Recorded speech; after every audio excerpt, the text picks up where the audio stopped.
السلام عليكم. أنا دايما بقول إن عقل الإنسان اللي مصاب بالوساوس والمخاوف عقل عميق، ممكن تسيطر عليه فكرة غير منطقية تماما. هو أحيانا في كتير من الأشخاص وهم بيكلموني يقول لي أنا عارف إن هي فكرة غبية، لكن مع ذلك إن ممكن الشخص دوت تسيطر عليه فكرة غبية أو فكرة غير منطقية، فكرة تسيطر عليه، ومع ذلك عقل هذا الإنسان متميز. كذلك عقل هذا الإنسان فيه عمق، ومن أسباب التعب بتاعه هذا العمق. يعني عقل الشخص اللي مصاب بوساوس ومخاوف مش عقل سطحي، وبالتالي أحيانا كتير جدا إن لما بيسمع بعض الأجوبة وبيسمع بعض النصايح بيجي يطبق ما بيقدرش. ممكن بعض الأشخاص بيرجع ذلك إلى ضعف الإرادة، وده غالبا غلط.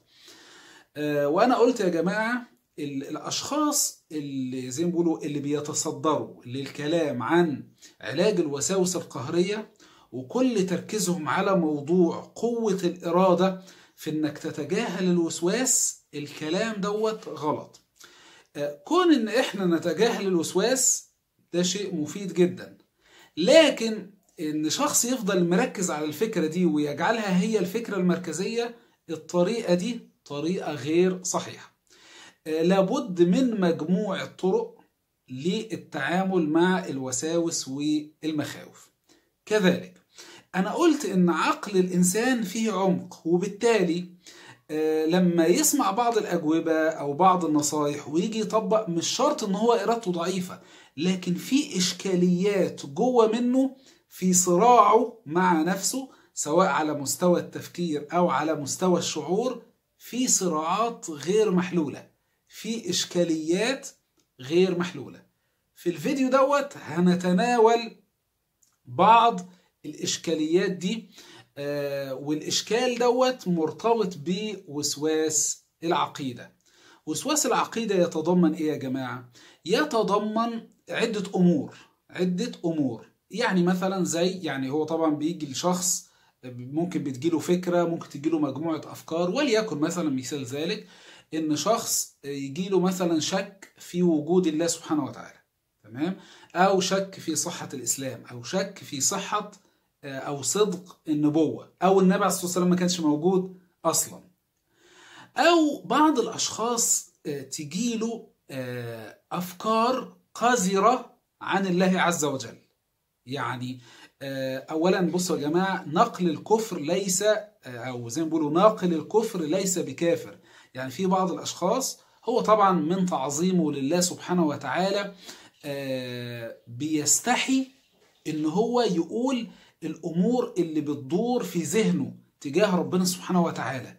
إن هو أحيانا بيفكر في ربنا سبحانه وتعالى بعقلية بشرية، تمام؟ أو إن الوساوس تخليه يفكر مثلا في أمور هو يستحي أنا مش عايز أقولها عشان خاطر مثلا ما أحرجش بعض الأشخاص. لكن الشاهد مهما كانت قذارة الأفكار، تمام، وسوء الأفكار اللي بتدور في ذهنك، إحنا هنتناول الكلام عنها، وهنحاول إن إحنا نعالج الإشكال اللي إحنا بنقول عليه بشكل مبسط وشكل واضح ومفيد إن شاء الله. الشخص لما بتبدأ تدور في ذهنه الأفكار ديت بيبدأ إن هو يحزن وينزعج ويفزع، ويبدأ إن هو يخاف.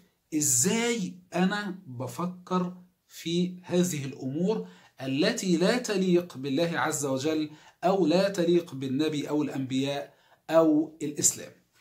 وتبدأ رحلة المعاناة. في البداية ممكن يتكتم، يستحي إن هو يتكلم، لكن لما تشتد به المعاناة يبدأ إن هو يبحث مثلا على النت، أو إن هو مثلا يزور طبيب.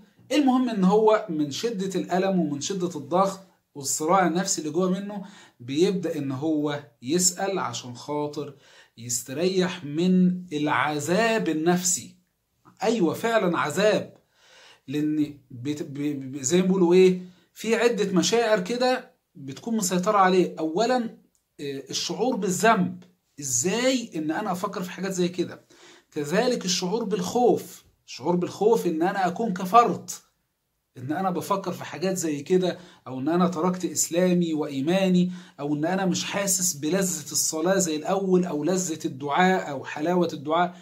ايا كان، انا طبعا بحاول اذكر اغلب اللي بيدور على ألسنة الاشخاص اللي بيشتكوا من المشكل ده.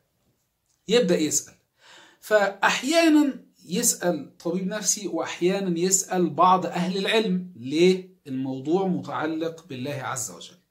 وبيكون الجواب من الاتنين ان الافكار ديت عبارة عن وساوس قهرية ومفيش عقاب عليها.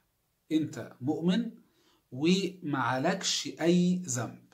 طب ليه انا معليش اي ذنب؟ لان كما قلنا قبل ذلك ان الحساب في الاسلام على الافعال وليس على الافكار والمشاعر. طيب، يسمع كده من أهل العلم، من أهل الاختصاص، سواء في المجال الشرعي أو المجال النفسي، يستريح. بعد كده يرجع يتعب تاني، وتبدأ تشتغل الصراعات النفسية. إيه السبب؟ ما هو أخذ المعلومة، فيبدأ إن هو يبحث مرة واثنين وثلاثة، يسأل مرة واثنين وثلاثة. الأجوبة بتكون عبارة عن مسكنات. المشكلة لم تحل. ايه السبب؟ ان لسه في اشكاليات في عمق عقل الشخص المصاب بالوساوس والمخاوف لم تحل، لم تفك، لم توضح. تمام؟ من ضمن الاشكالية دي احنا هنتكلم عن اشكالية واحدة، ماشي؟ بس هي عشان اشكالية مهمة فتستحق ان احنا نخصص لها فيديو. الاشكالية ديت يا جماعة الا وهي ان لما بيقال للشخص ان هذه الافكار ليست افكارك، هذه الافكار ليست ايه افكارك، وان ده وسواس من الشيطان، ده وسواس من الايه الشيطان. فهو لما يسمع من الجانب من الناحية العقلية فيبدأ يطمن. يجي الجانب الشعور اللي هو فيه عملية اضطراب، لا، يحس ان الافكار دي ايه منه. اولا ليه هو بيحس ان الافكار منه؟ ان هي جواه، فكأنها جزء منه، وهو بيقول انا بفكر، يبقى اذا الفعل صادر مني انا. طيب، كذلك ان بعض الاشخاص كان دردش معايا في المسألة ديت، ان هو بيقول لي انا مش عارف الافكار اللي انا مثلا بتجيني او الخيالات دي هل هي من الشيطان ولا حديث نفس، ولا ايه حديث نفس. ليه؟ الشخص لو يا جماعة ما حصلش عملية فصل ما بين الافكار وما بين ذاته، هيعيش في رعب، وهيعيش في نكد، وهيعيش في ضيق وغم ومتضايق ومنزعج، والمشكلة مش هتتحل. فأهم جزئية ان احنا لازم نعمل عملية فصل. عملية ايه؟ فصل. ان الافكار دي مش افكارك بس كده، لا، ما هو سمع الكلام ده قبل كده. فهنا بقى احنا هنقول لك على جزئيتين عشان خاطر نريح الدماغ اللي مش عايزة ترتاح دي، يعني نحاول نحل الايه الاشكال دوت. اول حاجة لازم تفهمها، كونك انك تخاف ان الافكار دي مش من الشيطان فمن نفسك، الخوف دوت غير صحيح. ليه؟ انت خايف عشان خاطر الافكار دي ممكن تكون من نفسك فتعاقب عليها، وان ازاي ان انت تفكر في قذارة، في امور قذرة زي كده، تمام؟ او امور يعني غير، يعني ما ينفعش ان ايه ان هي تدور جواك. ده في ظنك انت، طبعا انا بكلمك بدماغك انت لو انت بتعاني من المشكلة دي، تمام؟ فالشخص بيظن ان هي من نفسه. انا بقى هكلمك في الحالتين، سواء ان هي الوساوس دي القذرة دي سواء من الشيطان او من نفسك، تمام؟ اول حاجة، لو هي من الشيطان، فالرسول عليه الصلاة والسلام لما الصحابة جم اشتكوا له من الامور دي، الرسول عليه الصلاة والسلام قال أو قد وجدتموه، يعني الوسوسة دي حصلت معاكم؟ قالوا نعم. قال ذاك صريح الإيمان، يعني علامة واضحة على إيمانكم، إن الشيطان عجز إن هو يوقعكم في الكفر، تمام؟ فاشتغل على الوساوس دي عشان خاطر إن هو يحزنكم ويخوفكم، وفعلا أحزنكم وخوفكم، تمام؟ طيب الجزئية التانية اللي أنا قلته ده أنا قلته قبل كده وأغلبكم سمعوا، تمام؟ لكن الجزئية التانية اللي هي إن نفترض إحنا خلاص الوساوس موجودة من الشيطان فأنا مش مذنب، نفترض على القول بأن هي من النفس، وإن بعض مثلا وإن كتير من الدكاترة مثلا بيقول إن دي منشأها نفسي مش شيطاني. حتى في الحالة التانية مفيش عقاب ومفيش ذنب، حتى لو الوساوس مني يعني من نفسي، تمام؟ أيوة. إزاي إن تصدر من نفسي وساوس، تمام؟ لا تليق بالله عز وجل أو الدين أو الأنبياء أو النبي، ومفيش إثم عليا ومفيش ذنب عليا. ببساطة ما هي برضو لما شخص يكون متعلم، تمام، أبجديات العلوم الشرعية، هيفهم يا جماعة إن من شروط التكليف إن أنت تكون مكلف، يعني محاسب من قبل الله عز وجل، الاختيار، إن أنت تكون بتختار وإن أنت تكون راضي عن الفعل. كون الصحابة راحوا سألوا ده دليل على إن هم غير راضيين عما يدور، بصرف النظر بقى هل هو مصدره الشيطان ولا مصدره النفس. ده واحد. الأمر الثاني إن كون إن الشخص مش راضي عن شيء، تمام، بيدور جوه منه، ده معناه إن هو من الناحية الشرعية غير مسؤول عما يدور. طيب ثالث جزئية ألا وهي إن إحنا قلنا قبل كده إن الإنسان محاسب زي ما بيقولوا أنا قلت كده بدردش مع واحد في المسألة دي، قلت له أزيدك من الشعر بيت، قال لي قلت له إن أنت ما بتتحاسبش في الشريعة على الأفكار أو المشاعر. طيب الرسول عليه الصلاة والسلام قال إن الله تجاوز لأمتي إن الله تجاوز لأمتي عما حدثت به نفسها ما لم تعمل أو تكلم، يعني طالما ما فيش عمل وما فيش كلام. السؤال اللي بيطرح نفسه، تمام، لعلماء الشريعة، وأنا هقول لكم على الجواب بتاعهم، تمام، إن لو الإنسان المصاب بوسواس قهري، بوساوس قهرية وسلوكيات قهرية، عمل فعل أو نطق قول بسبب سيطرة الوساوس والسلوكيات، هل يؤاخذ به شرعا قولا واحدا؟ لا. ليه؟ لأن هو مكره مش مختار، وربنا سبحانه وتعالى في سورة النحل قال إلا من أكره. من أكره. الدليل على إن أنت مكره، والدليل إن أنت مش راضي زي الصحابة رضي الله عنهم، إن أنت دلوقتي بتتفرج عليا. يا جماعة اللي بيقع في الكفر ما بيدورش وهو زعلان ومش راضي أو كلام زي كده. لا الكلام الشخص اللي هو بتدور في نفسه الأمور ديت، تمام، ده إنسان بيكون مكره، وبالتالي من الناحية الشرعية إن هو مريض من الناحية الشرعية، ليس عليه أي عقاب.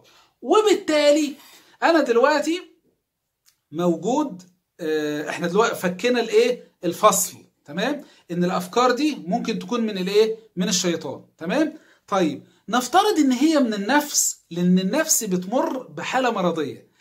انا قلت معلومة قبل كده ولازم اقولها هنا لان هي مهمة. انا شيء ونفسي شيء. انا شيء ونفسي شيء. بمعنى انا دلوقتي نفترض ان انا هلوم نفسي، يبقى أنا لائم ونفسي ملومة. احنا كده طرفين، صح ولا مش صح؟ كده طرفين.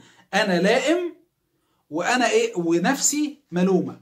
لان بعض الاشخاص ما عندوش حتة الفصل دي، فبيتصور ان هو نفسه، ان هما الاتنين طرف واحد، وبالتالي الامر اللي بيدور في نفسه يبقى هو اللي هيتحاسب عليه. لا، انا نفترض والعياذ بالله مثلا، نفترض ان نفسي تحدثني بشرب الخمر او القتل او الزنا والعياذ بالله، تمام، او السرقة. تحدث براحتها، هي تحدث براحتها. اما انا قلت انا شيء ونفسي شيء تاني. انا مش ابن نفسي، انا ابن فعلي، انا ابن فعلي. وكذلك انت لست ابن افكارك او مشاعرك. انت ابن مين؟ انت ابن افعالك. لكن النفس تفكر في ذات الله افكار غير صحيحة، او في الدين، او في كذا او كذا، او تحس مثلا بمشاعر مش عارف كذا. كل ده لا اعتبار له، خصوصا انك بتمر بحالة من حالات، يعني حالة مرضية، بتمر بحالة اضطراب على مستوى التفكير وعلى مستوى وعلى مستوى الشعور. اما انا فانا شيء ونفسي شيء تاني. ان النفس لأمارة بالسوء. اذا في امر وفي مأمور. نفسي تأمرني، ففكرة ان هي تؤمر، فكرة ان هي تشتهي او كلام زي كده. فاكرين لما قلت لكم بعض الاشخاص تجيله مثلا وساوس ان هو مثلا يشتهي احد محارمه، تمام، من الناحية الجنسية، يعني ان هو يشتهي امه مثلا، او يشتهي خالته او عمته، او يشتهي مثلا اخته، تمام. طالما ان مفيش اي افعال، فوجود الامور دي انت غير محاسب عليها من الناحية الشرعية، غير محاسب عليها من الناحية الشرعية. ربنا سبحانه وتعالى قال: ونفس وما سواها فألهمها فجورها وتقواها. وفي سورة الإنسان قال الله: إنا خلقنا الإنسان من نطفة أمشاج. يعني إيه أمشاج؟ يعني أخلاط. الإنسان خليط يا جماعة، من الخير والشر، الحق والباطل، اللذة والألم، الخير والشر، النور والظلام، كل حاجة عكسها، القوة والضعف، الصحة والمرض، تمام، كل حاجة وعكسها. فكون ان تدور في نفسك بعض الامور اللي زي ما بيقولوا اللي انت لا ترغبها، تمام، ده وارد. لكن الفكرة انك تعمل عملية توحد مع نفسك، ان انت ونفسك شيء واحد، فاللي هي تعمله تبدأ انت يعني زي ما بقول تخش في حالة انهيار. وازاي انا اعمل كده؟ لا، مش انا اللي عملت كده، هي اللي عملت كده. انا لما واحد في الشارع، واحد وانا واحد اهو، هو طرف وانا طرف، يشتم مثلا، يشتم او عمل حاجة، انا عليا ذنب؟ لا. ليه؟ هو مسؤول عن نفسه، هو حاجة وانا حاجة، تمام. في عملية فصل بيني وبينه. فنفس القصة، نفسي شيء وانا شيء. امتى اتضرر من نفسي؟ عندما استجيب لها. الشيطان يوسوس، تمام، الذي يوسوس في صدور الناس، وكذلك النفس توسوس، ونعلم ما توسوس به نفسه. الشيطان بيوسوس وانا ما بستجبش، النفس بتوسوس وانا ما بستجبش. يبقى الشيطان طرف والنفس طرف، وانا وانا طرف. لكن تعمل لي عملية اتحاد مع نفسك وتخش في حالة من حالات تأنيب الضمير وتعذب نفسك كأن الأفكار دي أفكارك، لا، انتبه، ده فخ، اوعى تقع فيه. الإشكالية دي إشكالية مهمة جدا جدا.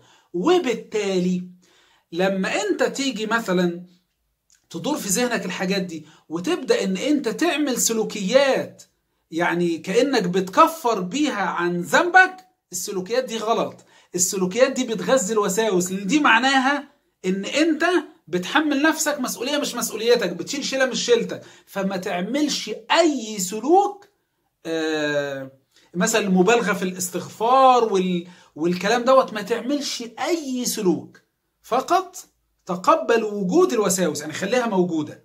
أنا بقول تقبل وجود مش مضمون.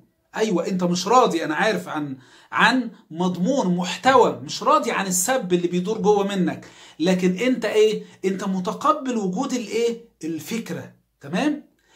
وما بتخشش في صراع معاها، لأن الفكرة بتستمد قوتها من صراعك معاها، من تفاعلك معاها، من انزعاجك منها، من السلوكيات اللي بتعملها. لكن لما انت بتمنع عنها كل ده، بتبقى عاملة زي النار يأكل بعضها بعضا إن لم تجد ما تأكله. سبحانك اللهم وبحمدك، أشهد أن لا إله إلا أنت، أستغفرك وأتوب إليك. والسلام عليكم ورحمة الله وبركاته.